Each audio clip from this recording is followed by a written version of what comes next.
Yo, what's up, Team ImSikovit? It's Patrick, and welcome to episode 0 of my new series. If you're watching this sometime in the future and are looking for more episodes, there will be a playlist for a series linked in the description below. The reason why this is being considered episode 0 is because there are a few topics I want to talk about in this video, some of which are going to be unrelated to series, and things in this video that are related to series is kind of like boring beginner stuff because it involves starting a new account, and it's pretty much just an intro video. But first things first, I'm back, which, by the way, I hate saying that. It feels so dramatic because it's only been a few weeks since I uploaded, and in real life I could easily go a few weeks without seeing some of my friends. I guess the norm is different for YouTube though, when people try to upload regularly and stuff. But anyways, I had to take a little break for two reasons. One, I'm pretty burnt out on the quest guides. That doesn't necessarily mean I don't want to make them anymore. It's what I'm known for. It made my channel. I do enjoy being able to help people with it. But when it's the only thing that I do, it can get pretty repetitive. And I think it's the repetitive nature of it that burns me out. My solution for this has been trying to start a series. I don't want to be that guy who starts a series and doesn't finish it though, which I feel like I've been doing. I don't do it all the time, as there are a few series, especially when I first started this channel, that I have finished. The issue was I needed to find something that was actually enjoyable for me. There were two RuneScape 3 series I didn't finish because I realized I got bored of RuneScape 3 in general, which is how I ended up here making old school RuneScape videos and quest guides for it as well, which I do enjoy. But this leads me into my second reason why I needed a break. Let's talk about my hardcore Iron Man series on old school. I was enjoying that as well, but I'm going to put an end to that series because, well, the thing is, I kept dying.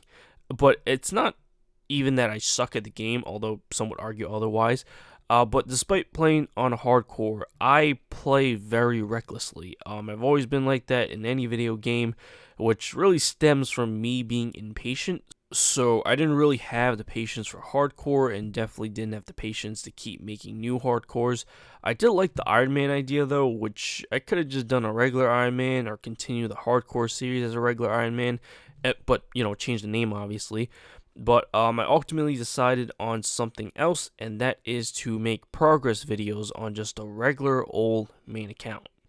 It sounds super exciting, I know. I'm actually going to try to do what I can to make the videos the best that they can be, despite the boring idea. But in terms of actually playing the game, I wanted to do this for a while, but the original plan was to keep doing the hardcore series and keep making quest guides until I've made all the old school quest guides, and then continue the questing account as a main and make progress videos out of that.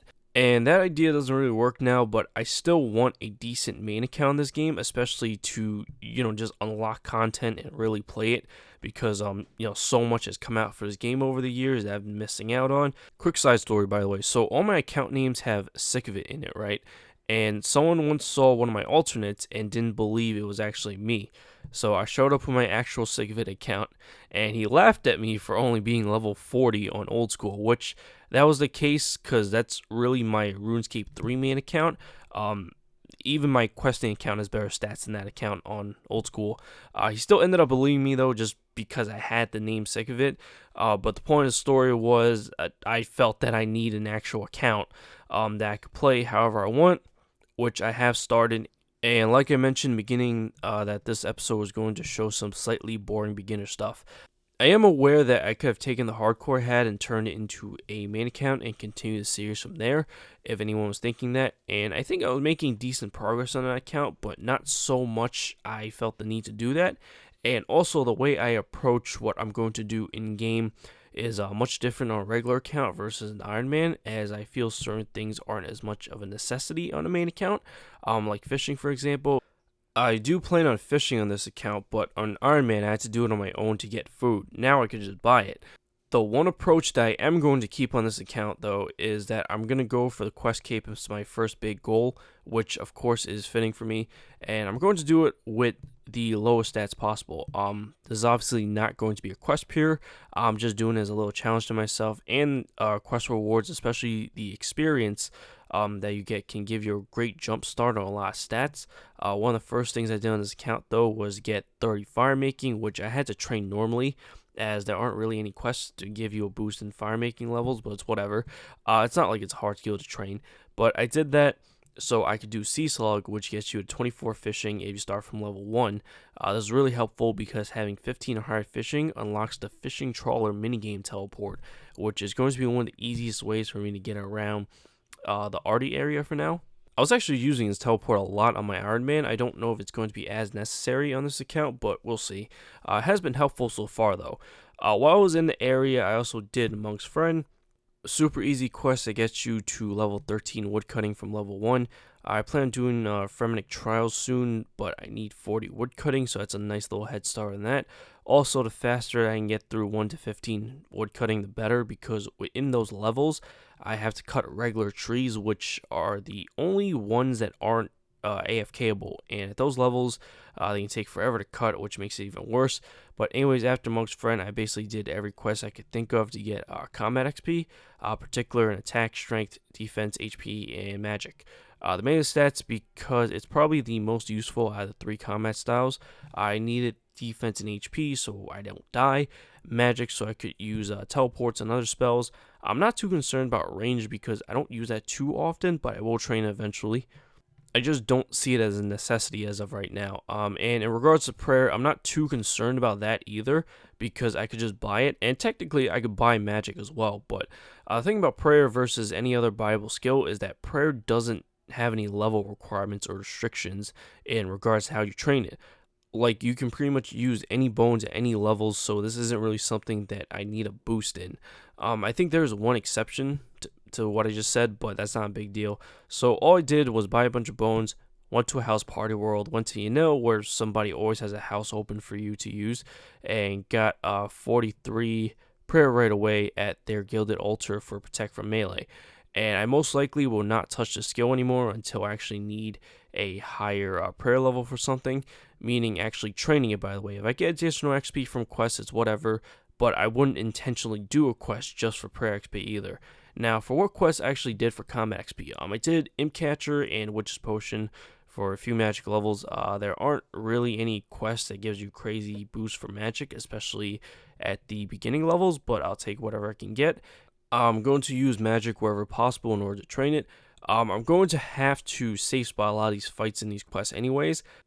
I then did Waterfall quest, which by the way required me to go through the Tree Gnome Village maze, so I started the Tree Gnome Village quest while I was there to unlock the shortcut right away, so I didn't have to go through a maze again later. Waterfall quest got me straight to level 30 attack and strength from level 1. Then I did Vampire Slayer, which got me to 33 attack. I did Fight Arena, which got me a 38 attack, also 14 thieving from level 1. I then finished Tree Gnome Village, which got me to 41 attack. Death Plateau for additional 3000 attack XP, but it didn't give me any levels. Witch's House for a nice HP boost, as it's only like maybe 11 or 12 HP at this point. That quest got me to 25. I wanted to do Nature Spirit as well, but it said I needed 18 crafting, which I found out later wasn't actually true. It turns out I needed 18 crafting to make a silver sickle, which I could just buy, but the 18 crafting was listed as an actual requirement. I didn't find that out till after the fact though, so I did some quests for craft XP, including Murder Mystery and Observatory quests. I wouldn't say it was a waste of time though, as I would have had to do them eventually. I also had to do Restless Ghost and Priest in Peril, which actually was required for Nature Spirit, and ironically both quests gives me prayer levels that I didn't need. Nature Spirit got me to 23 crafting, 20 HP, and 13 defense. My defense was level 1, by the way, when I started the quest. I was about 26 quest points at this point, and the next quest I did was Merlin's Crystal, which unfortunately doesn't give XP in anything, but it does give a nice 6 quest points, so it put me at a total of 32, which was just enough for Dragon Slayer. That's not why I did that quest, though. I actually did it so I can do a Holy Grail next, which gives 11,000 per XP. Once again, didn't really need that, but also 15,300 defense XP. Man, I remember when I did this on Iron Man because I actually needed the prayer XP, and the defense XP was cool too, obviously. I had to fight the Black Knight Titan. If you didn't know, the Black Knight Titan has very few specific things about him when you're fighting him. First thing is that he doesn't move from his one spot. He has very slow attack speed. He's really resistant to magic and range, and you can use any weapon to bring down his HP, but the final hit must be with Excalibur. When I was doing this on an Iron Man, the only workaround when taking all those variables into account is to flinch him, which usually when you flinch something, you're supposed to wait for their HP bar to disappear above their head, and it basically resets their attack speed. So it gives you enough time to attack, run for cover before they can get a hit on you. But the Black Knight Titan hits so slow, you don't even have to worry about that, so you can just keep running back and forth. It's still very annoying though. On a main account, however, I could buy a halberd, which is a melee weapon that hits 2 spaces away. There is one store you can get it from on an Iron Man, but it requires one of the elf quests, I think Regicide, but that wasn't really ideal because doing this quest was probably easier than getting Regicide done, as it also required Underground Pass. Another option was I could also use Protect from melee, but that's a waste of prayer pots on both types of accounts. This fight takes forever on a low level and on Iron Man. I was actually doing this quest for prayer levels, so yeah, I definitely didn't even have it. Also, I would have had to pay attention so my prayer doesn't drop. Using a halberd made it AFKable until it got down to that last bit of HP where I fought it head-on with Excalibur, and I Protect from melee, and it was as simple as that. This quest ended up getting me to 45 prayer and 32 defense. There are actually a lot of quests I can be doing that will contribute to my goal of getting a bunch of combat XP, but I realize they can't all be done in this video, so I'm going to cut it off right here, and I will see you guys in the next one. Hopefully you guys are excited for that as much as I am to make it. If you're excited or if you enjoyed this video, be sure to like this video, subscribe to the channel, and hit that notification bell for future videos to come if you haven't already. If you're watching this sometime in the future or looking for more episodes, there will be a playlist for a series linked in the description below. Catch you later.